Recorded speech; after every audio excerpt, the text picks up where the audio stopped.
Hola a todos, buenos días. Continuando nuestro ciclo de charlas de hombro, hoy saltamos un tema bastante interesante que es mucho más común de lo que uno pensaría, y ya nos lo va a hablar aquí el doctor Jiménez, que es la tríada terrible del hombro, esa combinación de esas tres lesiones, de lesión de manguito, la inestabilidad y la lesión neurológica. Así que, doctor Jiménez, bienvenido y adelante con su charla. Muchas gracias, doctor. Entonces, como dijo el doctor Fierro, el día de hoy vamos a hablar de la triada terrible del hombro y sobre todo enfocado como en los aspectos acerca del tratamiento y esa aproximación inicial para poder definir qué es lo que vamos a hacer cuando nos enfrentamos a este tipo de patología. Entonces, los objetivos principales que planteamos para esta charla es, primero, describir cuáles son los aspectos básicos sobre esta entidad para conocerla y pues tener en cuenta que esta existe. Segundo, conocer el enfoque de ese tratamiento tanto en la parte aguda como el manejo definitivo que vamos a tener que realizar de cada uno de los componentes de la misma. Escribir cuáles son las consideraciones que hay que tener en cuenta, sobre todo en la parte neurológica y en la valoración de estos pacientes. Y a su vez describir pues, qué hay en la literatura sobre los desenlaces según el tipo de tratamiento que se realice y el enfoque que se haya tomado con los mismos. Entonces, pues inicialmente quiero hablarles sobre cuál fue la metodología de búsqueda para esta entidad y la verdad, pues literatura amplia y de un poder grande no está disponible. Eh, Obviamente el primer concepto que tuve en cuenta para realizar la búsqueda fue la tríada terrible del hombro como tal, en el cual vemos que los principales pues, artículos, si vemos los primeros cuatro que fueron como de los mejores eh,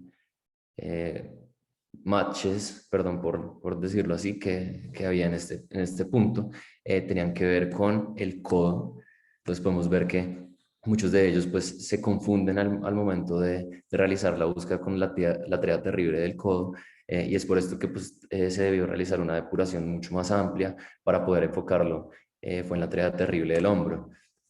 En esto palabras clave y algunos términos que se utilizaron fueron pues la tríada terrible del hombro o como vemos otra forma de la que se ha referido esta patología es la tríada infeliz o happy triad y definir cada una de las patologías a la que esto está asociada como la luxación anterior del hombro, la lesión del plejo braquial o la lesión del manguito rotador, todo esto intentando combinarlo para poder depurar y sacar los artículos que hablaran de esta patología en específico.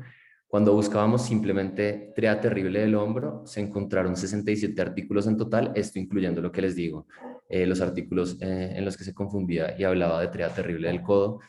Con las otras combinaciones arrojaron más o menos 105 artículos, de los cuales el total fueron 172, y depurando en total artículos que hablaran específicamente de la tríada terrible del hombro y las lesiones asociadas a esta eran 16.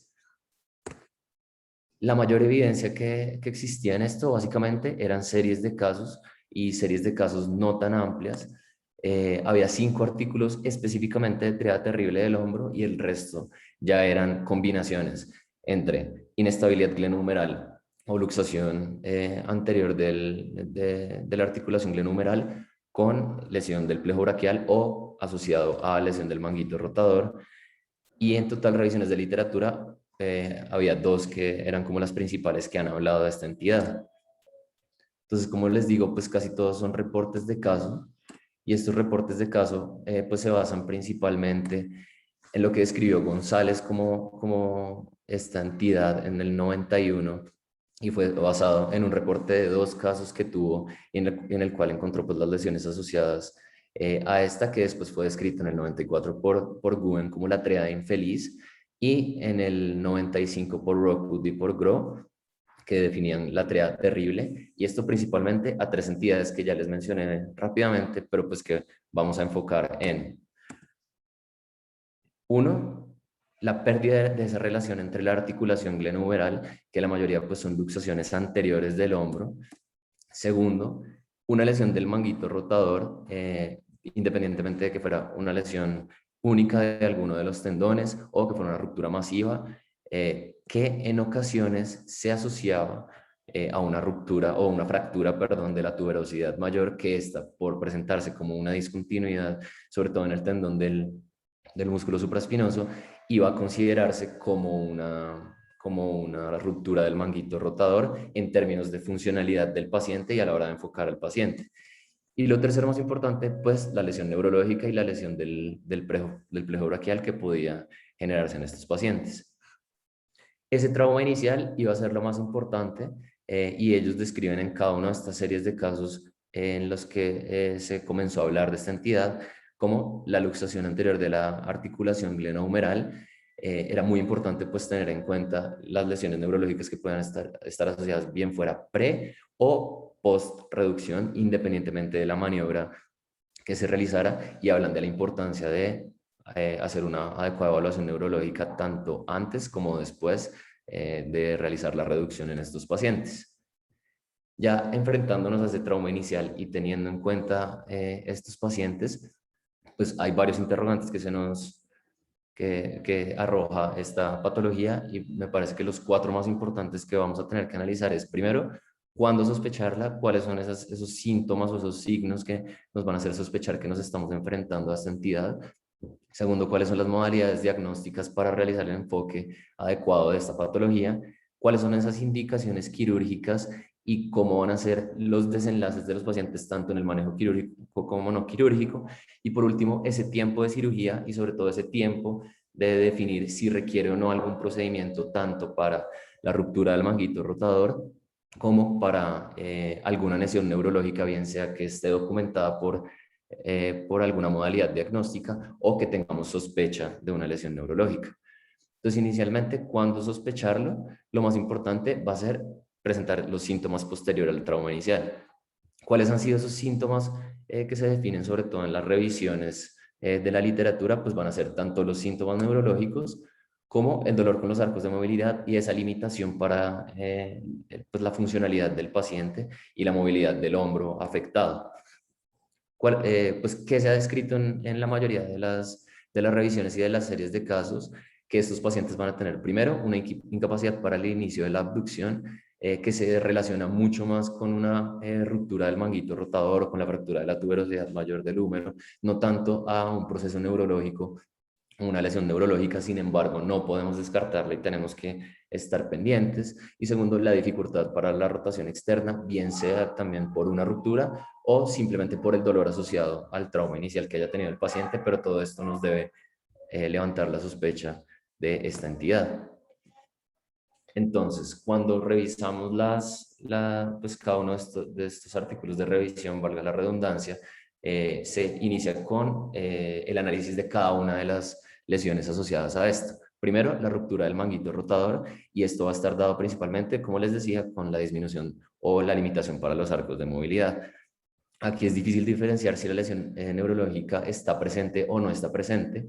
Por eso vamos a ver que después que las modalidades diagnósticas van a ser muy importantes en este concepto y en este contexto como tal. Las fracturas de la tuberosidad mayor lo consideran como una equivalente a una lesión del manguito, y por lo que les digo, no es infrecuente que haya una lesión neurológica concomitante, y lo que se ha visto en la mayoría de los estudios y las series de casos que se han visto es que hasta el 32% de los pacientes pueden tener concomitante tanto una ruptura del manguito rotador como una lesión del plejo braquial en cualquiera de sus ramas. Entonces, comparando los pacientes que tengan una luxación anterior y que tengan además una ruptura del manguito, este artículo en el 2013 en Clinical Orthopedic and Related Research fue una revisión sistemática. Se tomaron al final 11 artículos dentro de la depuración de la literatura que ellos realizaron, y lo que hablan es que el síntoma más frecuente para sospechar una ruptura del manguito posterior a una luxación anterior traumática es un dolor persistente o una limitación funcional posterior a esta luxación. Como les dije, la mayoría son series de casos, entonces no le dan un peso muy importante a los hallazgos y fue algo más descriptivo, pero se comenta y pues se define que más o menos entre el 73 al 100% de los pacientes que tienen una ruptura del manguito rotador asociada a una luxación anterior del hombro son esos pacientes que van a tener un dolor o una limitación persistente posterior al trauma. Esa sospecha la vamos a tener que tener, sobre todo en las primeras 3 semanas en las que el paciente se queja de dolor, que posterior a una reducción que no tuvo ningún tipo de limitación o no tuvo ningún tipo de dificultad, van a persistir con los síntomas. En esta revisión sistemática, el promedio del tiempo al diagnóstico fue de 7.2 meses, que ellos comentan que en muchas de estas series de casos, pues se hacen el análisis que fue un diagnóstico tardío, en el cual se dio una espera para poder diagnosticar esta lesión en los pacientes, y posteriormente se realizaron imágenes diagnósticas en las cuales se evidenció la ruptura del manguito concomitante. Ahora, eso en cuanto a la luxación y la lesión del manguito.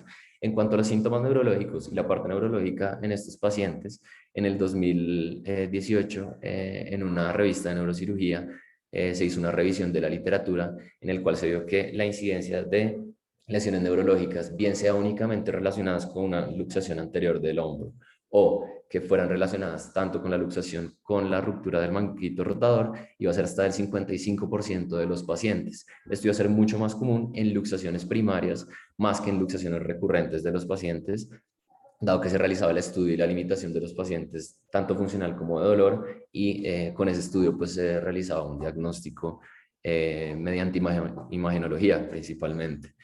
En este artículo de revisión también se incluye el estudio prospectivo más grande que se ha hecho para esta entidad, y sobre todo pues la asociación entre luxación anterior y la presencia de alguna alteración neurológica, y se incluyeron 3.633 pacientes. De estos se vio que hasta en el 13.5% de los pacientes que tengan una luxación anterior del hombro iban a tener algún síntoma o alguna alteración neurológica.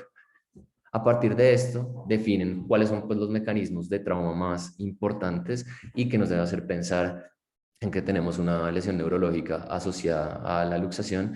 Primero, el mecanismo que hablan como el mecanismo más frecuente es un mecanismo de tracción, dependiendo del trauma del paciente y pues la posición en la que debe tener pues la luxación.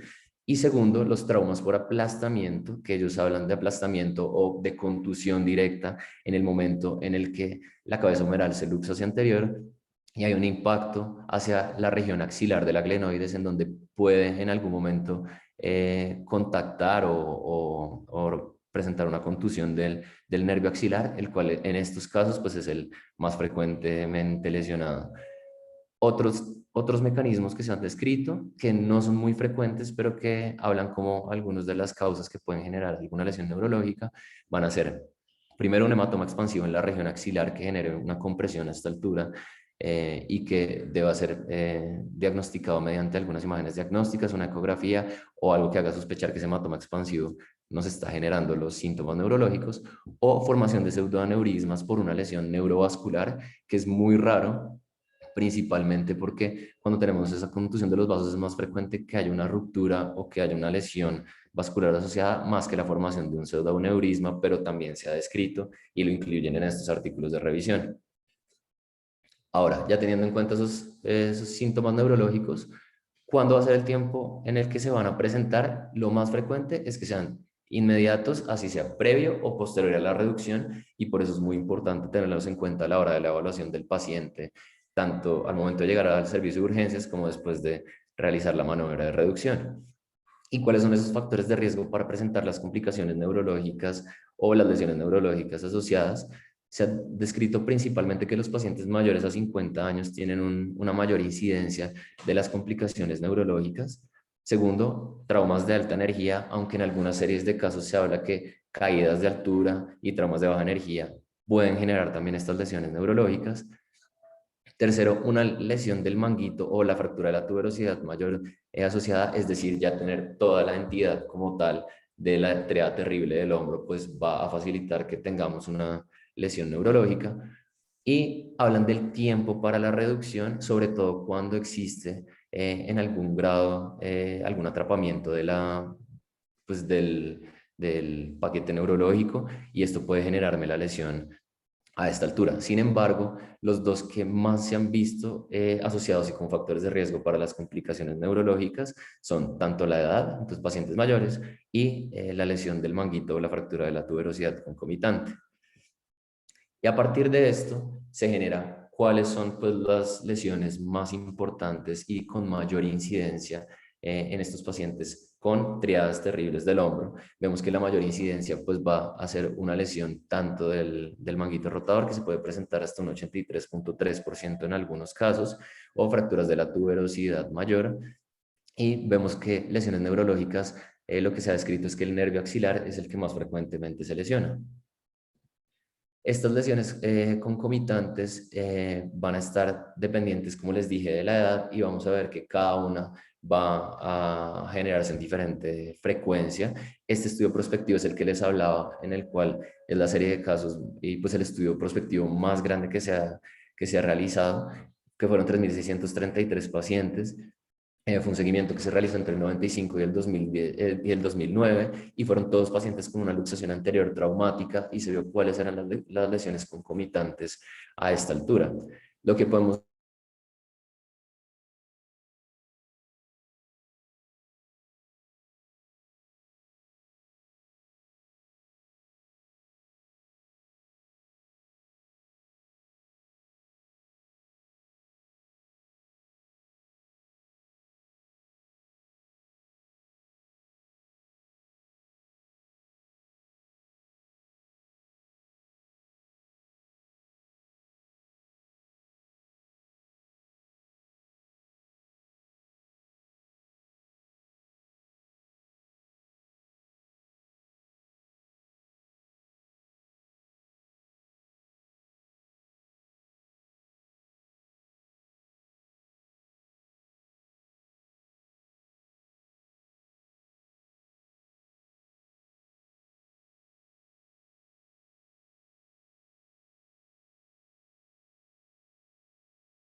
Hay un problema técnico, un pequeño problema técnico que el conferencista se quedó sin internet, parece, pero ya se está reconectando, dice aquí Virtual Ortopedia. Vamos a ver dónde está Nicolás.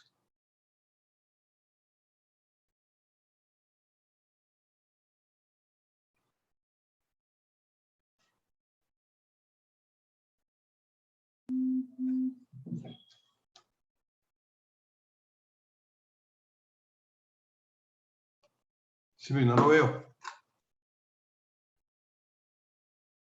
Aquí Nicolás Jiménez, listo, ya.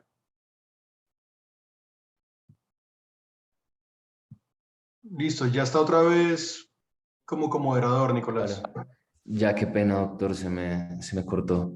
Ok, siga compartiendo. ¿Hasta dónde llegamos? Comparte la pantalla fresco por donde iba y ya. Cuando estaba hablando del estudio prospectivo después de la frecuencia de lesiones neurológicas. Ay. Ahí en esa.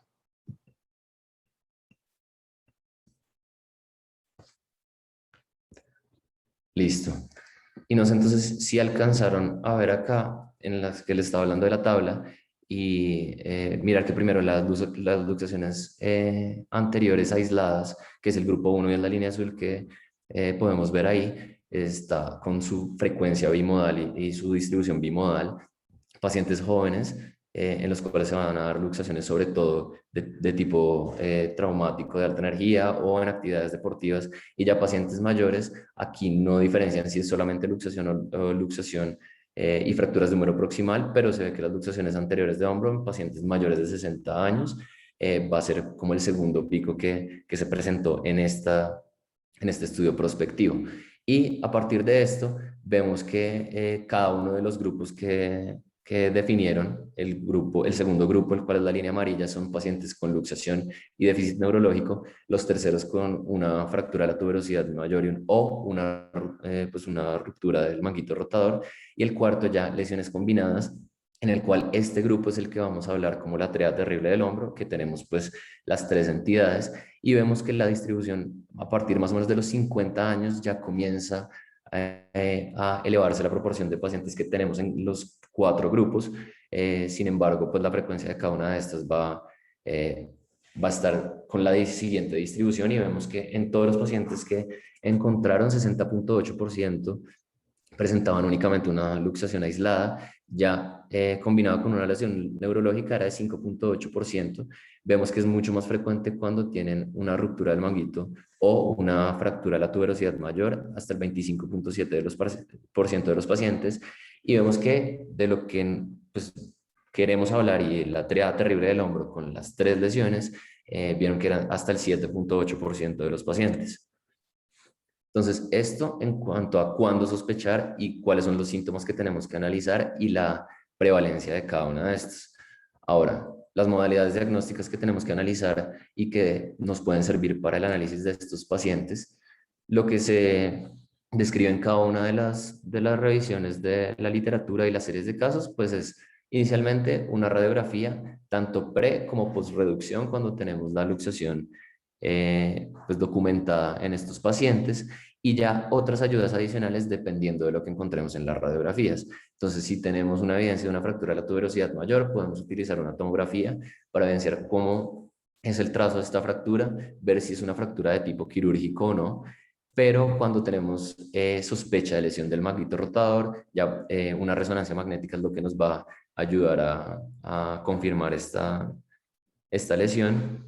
Y cuando tenemos una sospecha de una lesión neurológica, la electromiografía, que ya vamos a ver que los tiempos van a ser muy importantes para definir cuándo realizarla y cuándo no.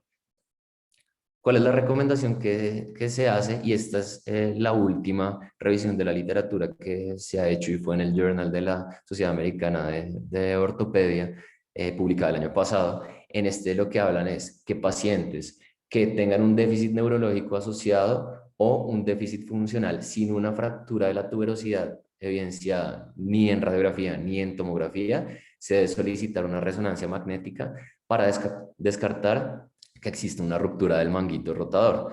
Si no hay una ruptura del manguito rotador asociada, se debe realizar un seguimiento a la funcionalidad en las primeras 3 semanas de este paciente, y si el paciente continúa con ese déficit funcional o continúa con el déficit neurológico del que hablamos, pensar en realizar una electromiografía para descartar que no haya ninguna lesión neurológica asociada. Previo a estas 3 semanas, definen que no hay ninguna indicación para realizar la electromiografía, y los cambios pues de enervación o de alteración neurológica no van a ser fidedignos y pues no a ser algo confiable para realizarla previo a estas 3 semanas iniciales del trauma.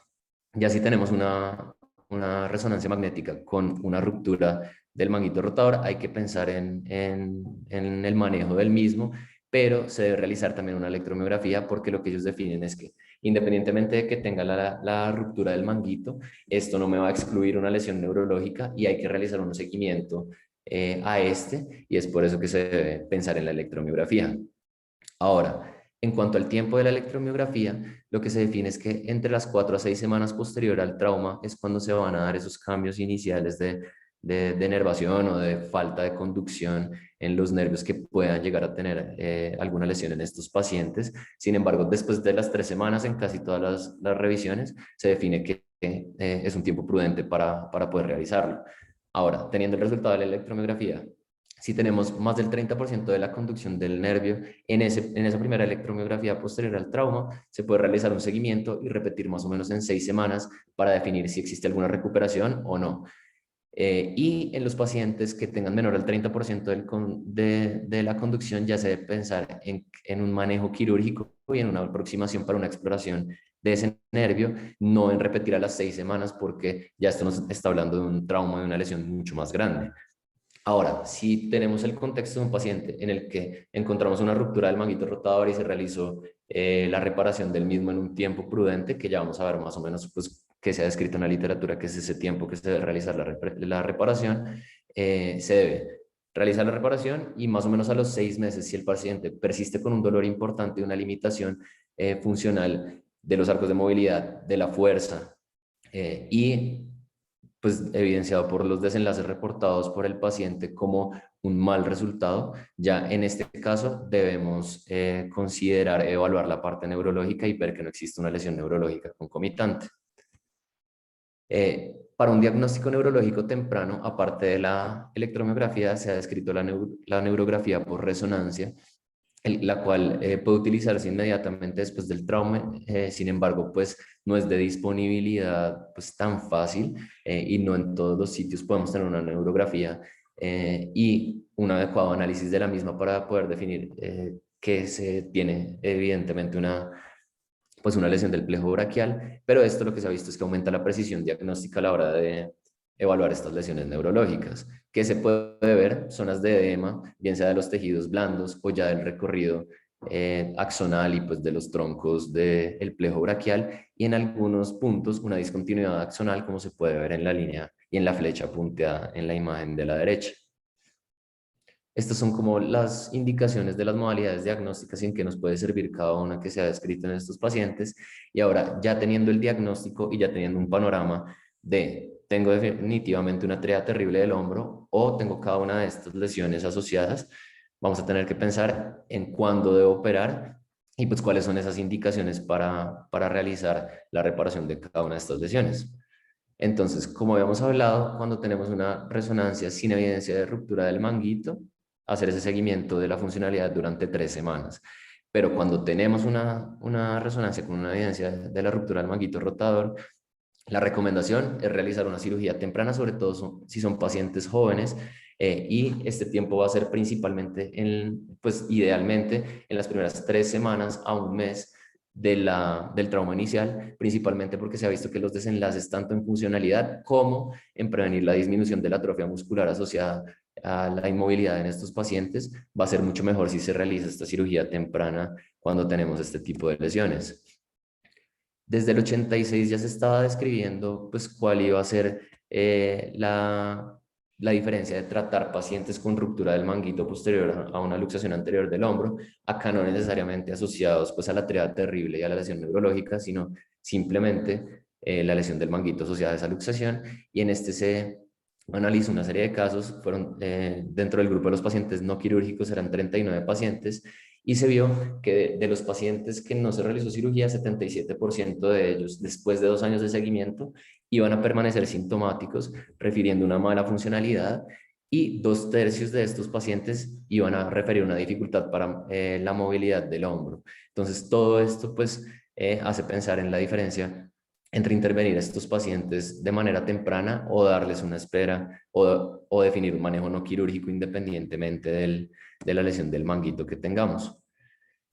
Y en el 98 también se analizó pacientes que tuvieran ruptura del manguito rotador asociado a la luxación anterior. En 12 pacientes se manejó quirúrgico y 12 pacientes se manejó quirúrgico, y se vio que 84% de los pacientes con manejo quirúrgico iban a tener buenos o excelentes resultados con las escalas de funcionalidad aplicadas a ellos, y en 50% de los pacientes no quirúrgicos estaban dentro de este grupo, pero la otra mitad pues iban a tener mala funcionalidad y resultados que ellos referían como resultados moderados o pobres en este caso.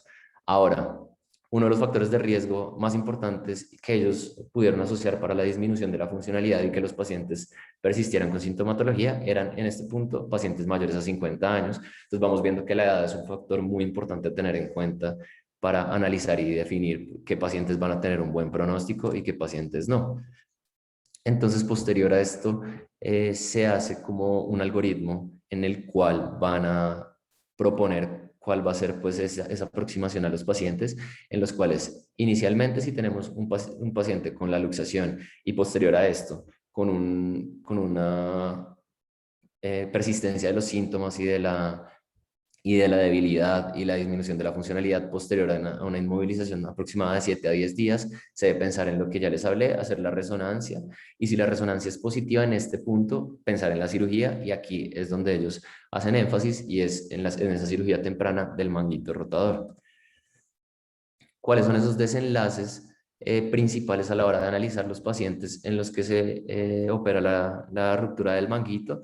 Va a ser principalmente la presencia o no de dolor, la funcionalidad que van a tener los pacientes para sus actividades básicas, disminuir la recurrencia o episodios de reruptura, y lo que se analiza, desenlaces reportados por los pacientes, esa satisfacción del paciente, que va a ser muy importante para tener en cuenta posterior a un procedimiento quirúrgico.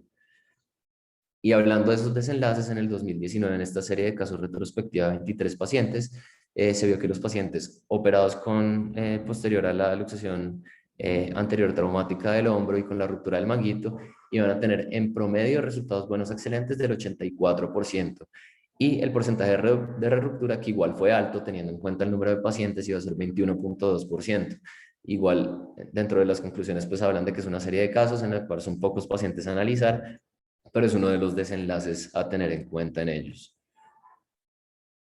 Todo esto asociado a las escalas funcionales, y vemos en esta pues la revisión que les hablaba del año pasado en el JAWS, en el cual lo principal que van a ver y analizar a la hora de describir los resultados funcionales con un mayor porcentaje de satisfacción en los pacientes es, primero, los pacientes en los que se intervino de manera temprana una ruptura del manguito rotador y asocian lesiones neurológicas tanto proximales como distales al hombro.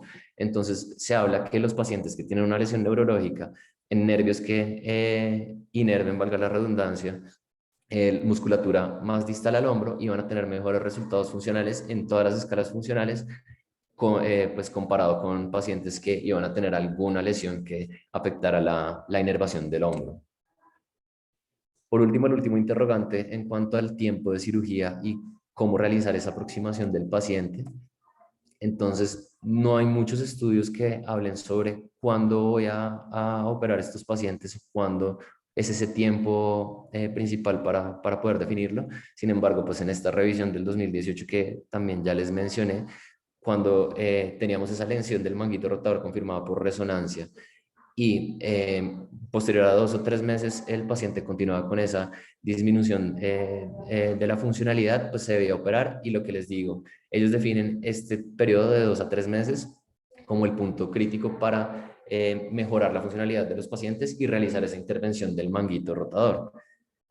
Eso en cuanto a la parte del manguito. Y en cuanto a la parte neurológica, es importante inicialmente diferenciar entre neurotmesis y neuropraxia en el caso de tener la sospecha de la lesión neurológica, y este diagnóstico y este análisis se debe realizar en los primeros 3 a 6 meses del trauma, con el seguimiento con electromiografía de la forma en la que les mencioné anteriormente. Ahora, si tenemos pacientes en los que con el seguimiento 6 meses posterior al trauma inicial no tenemos algún grado de reinervación ni ninguna evidencia electromiográfica de esta, ya se debe pensar en realizar un manejo quirúrgico. ¿Cuál es la recomendación de ellos? Que más de 18 meses posterior a la lesión, si se espera para realizar una exploración o un abordaje para lesión neurológica, los pacientes en general van a tener un mal pronóstico.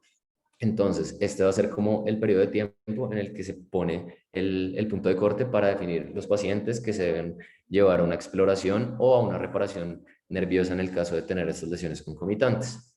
¿Qué tipo de cirugía definen ellos?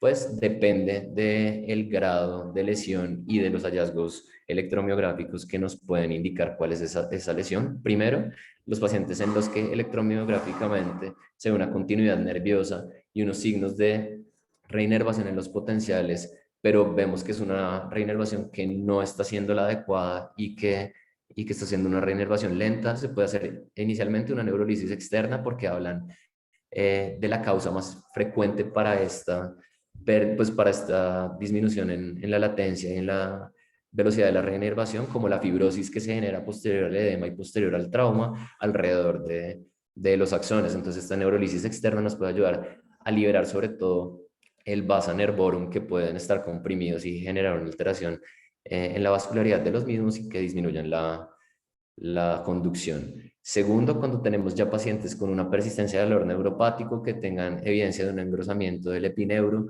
y que tengan una conducción lenta, ya asociada a la neurolisis externa, se debe realizar además una neurolisis interna para garantizar la liberación de estas fibras y que mejore la conducción nerviosa.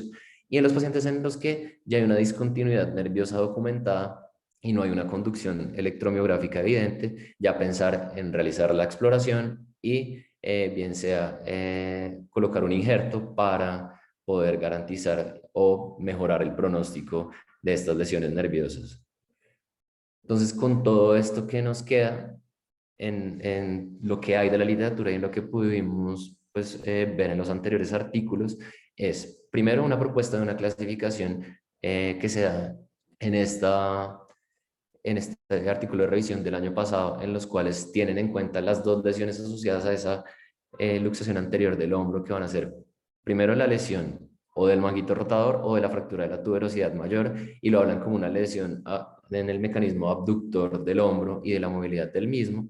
Y un segundo grupo en el cual vamos a tener lesiones nerviosas, y a partir de esto dividirlo.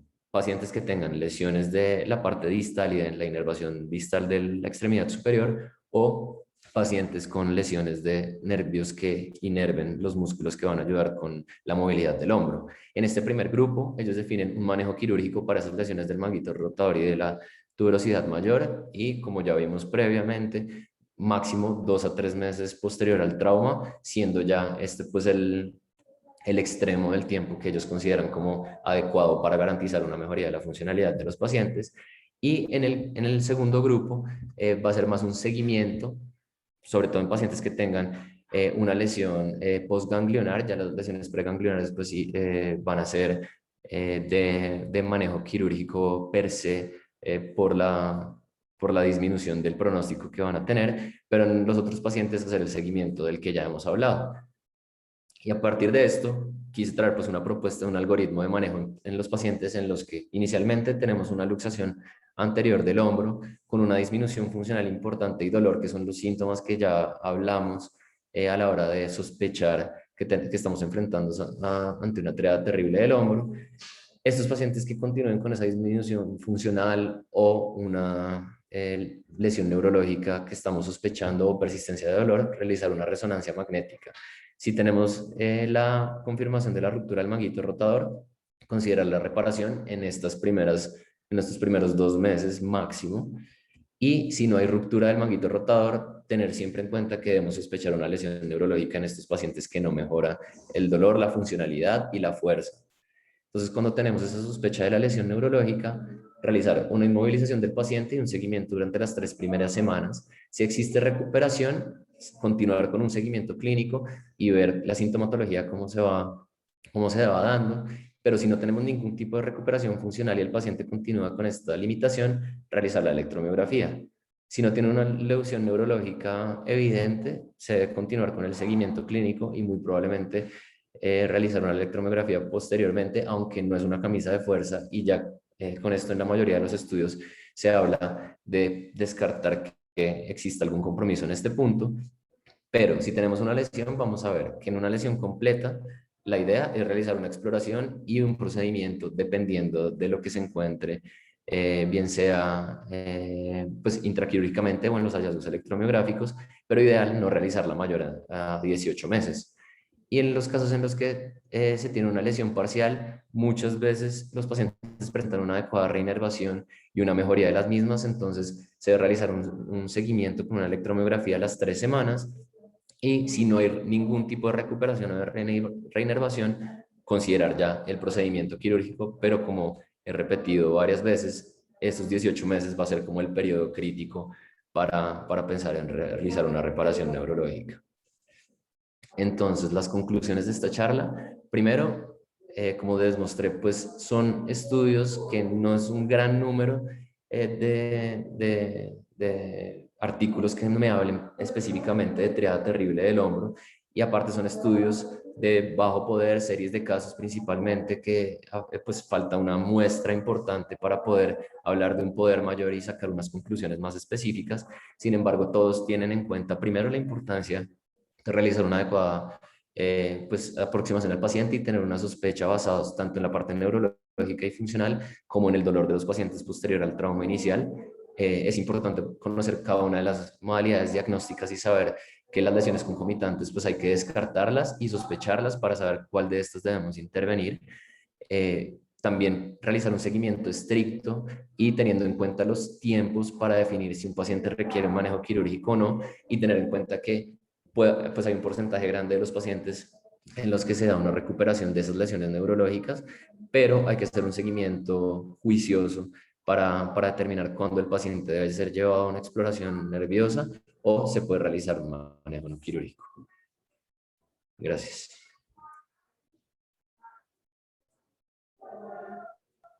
Excelente, Nicolás, muy bien. Y esa última diapositiva realmente resume un montón este tema.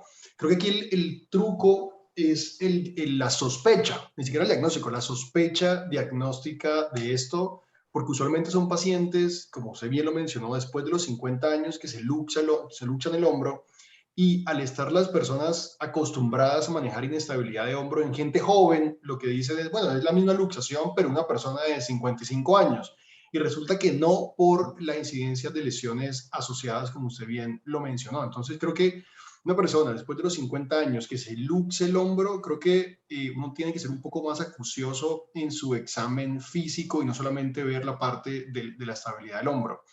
El examen físico del hombro empieza también con la parte neurológica y es muy fácil examinar la parte neurológica de distal hacia proximal, primero la mano, que flexiona el codo, y ya con eso, digamos, descartó lo más raro, ¿sí? Le quedaría el axilar y el supraescapular. La evaluación del nervio axilar debe hacerse no solamente pidiendo al paciente que levante el brazo y mirando la contractura del músculo, no, la evaluación del axilar empieza o se hace dividiendo el deltoides en tres porciones, la posterior, la media y la anterior.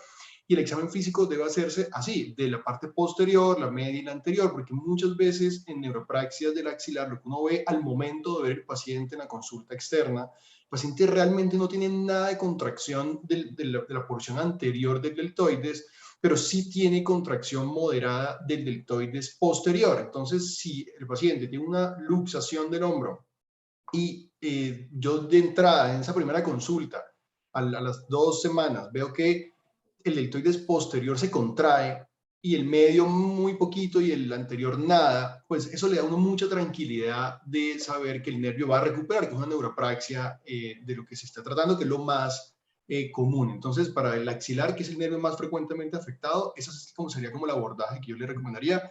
Y para el supraescapular, pues sí, ahí, si no tiene supraespinoso e infraespinoso pues insertado en el húmero, es muy difícil la evaluación del nervio supraescapular, pero no siempre hay una lesión completa del infraespinoso. Entonces, si uno es acucioso evaluando el infraespinoso, puede tener una idea de cómo está el nervio supraescapular también. Y en cuanto a la reparación del manguito, y esto pues me gustaría escuchar las opiniones de todos, pues, pero en cuanto al manguito rotador, yo creo que hay que no dejarse confundir entre la lesión neurológica y la lesión de manguito rotador. Yo creo que evidentemente le iría mejor si tiene un buen deltoides, pero si no lo hay y sabemos que es una neuropraxia del axilar, pues el manguito rotador debe manejarse casi como, pues, debe manejarse como una lesión traumática del manguito rotador, ¿sí? Con todo lo que esto representa. Y como hemos repetido muchas veces en este escenario, la lesión traumática del manguito rotador es una enfermedad distinta. Entonces toca pensarla de forma diferente también. Esos serían mis comentarios y quiero darle paso al doctor Estrada, que está levantando la mano, y no sé qué piensa el doctor González, Jorge Rojas y el doctor Lecoutier. Buenos días. Buenos días, doctor Guido, gracias.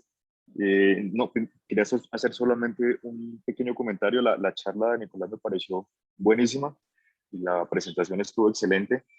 Yo realmente quisiera hacer un comentario específico a la parte de lo que tiene que ver con la reparación nerviosa, porque creo que el dato que están mostrando en estos estudios acerca del momento de intervención para nervio está mucho más allá del límite que se debe tolerar para cuando se piensa hacer una intervención específicamente del nervio axilar.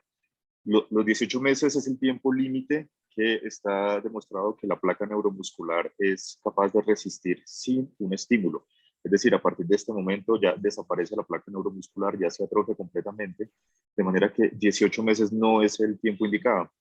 En relación a las lesiones del nervio axilar o del plejo braquial infraclavicular en el contexto de las luxaciones de hombro, las publicaciones más recientes en cirugía de nervio sugieren que las intervenciones o la ventana de tiempo ideal para intervenir un nervio está entre el cuarto y el sexto mes. Y esto va a depender se va a definir a partir de los estudios electromiográficos y un dato clínico importantísimo que es el seguimiento de la progresión del túnel en la región posterior del hombro.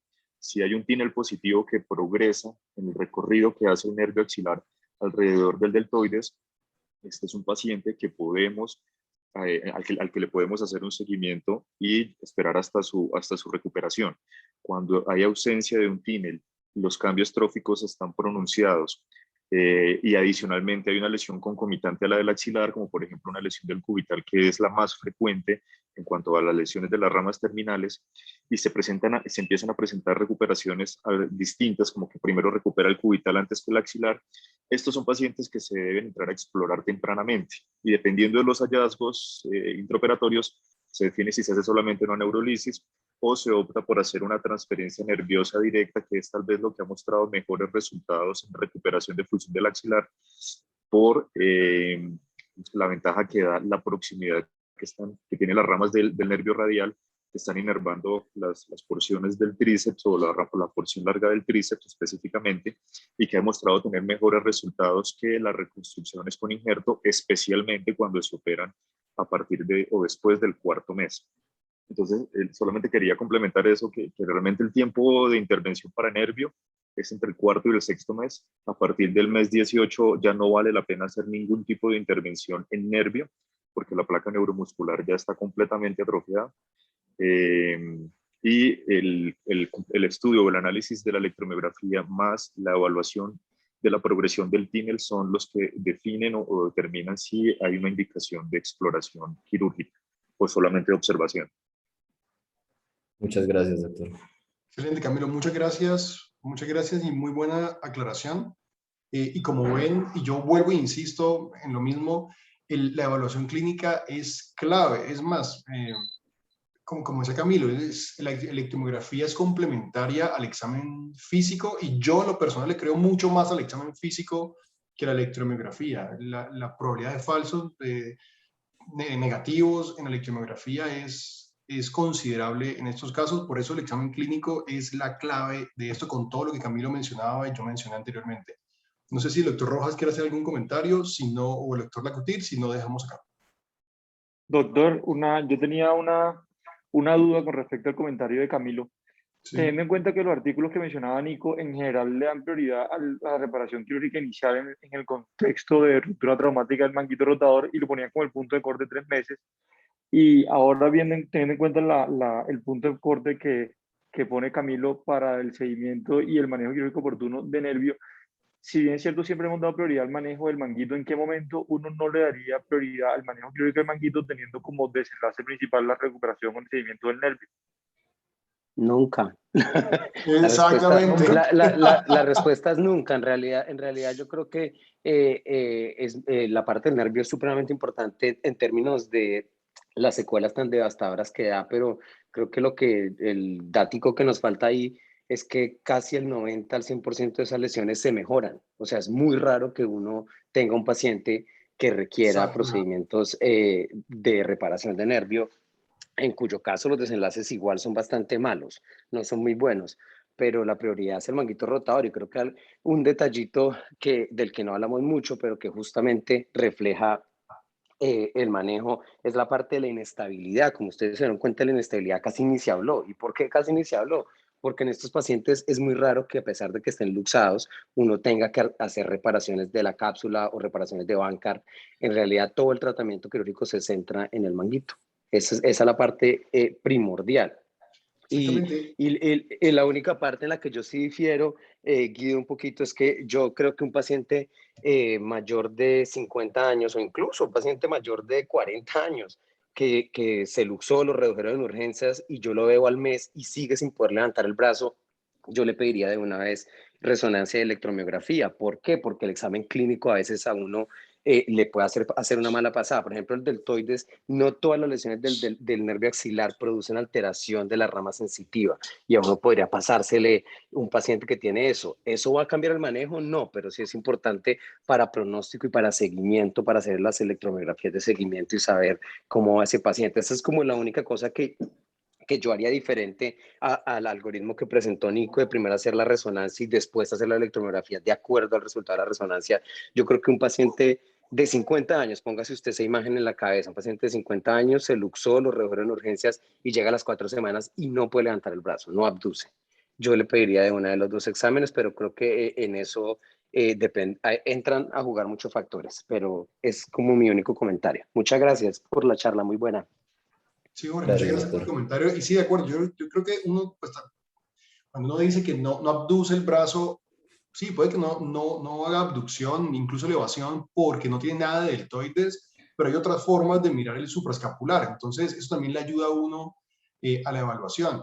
O si, por ejemplo, tiene inestabilidad, pero uno tempranamente evalúa la fuerza del paciente y se da cuenta que el paciente levanta 90, 100 y tiene fuerza, la probabilidad de que uno piense que tiene una lesión masiva del manguito con lesión neurológica es baja. Entonces, esto es realmente un espectro. Y a la pregunta de la CUTIR, yo creo que, y como decía Jorge Rojas, la prioridad es el manguito rotador. O sea, si el paciente llega, al mes le operamos el manguito, a los 2 meses ya le podemos evaluar si tiene como no evaluábamos el supraescapular porque tenía el infra roto, ¿Cómo al amanece? tener reparado el manguito rotador, pues ya nos permite una cierta evaluación del supraescapular. Y si no tiene supraescapular, como también decía Camilo, tenemos un par de meses más de gracia para hacer la cirugía del nervio. Entonces creo que el orden es ese, es reducir la luxación, manejar el manguito rotador y luego el nervio. Creo que son las 7:15. No veo más manos levantadas. Vamos a dejar acá. Muchas gracias a todos y nos vemos la próxima semana. Que estén bien. Muchas Chao. gracias. Gracias a todos. Gracias, Gracias. Nicolás. Chao.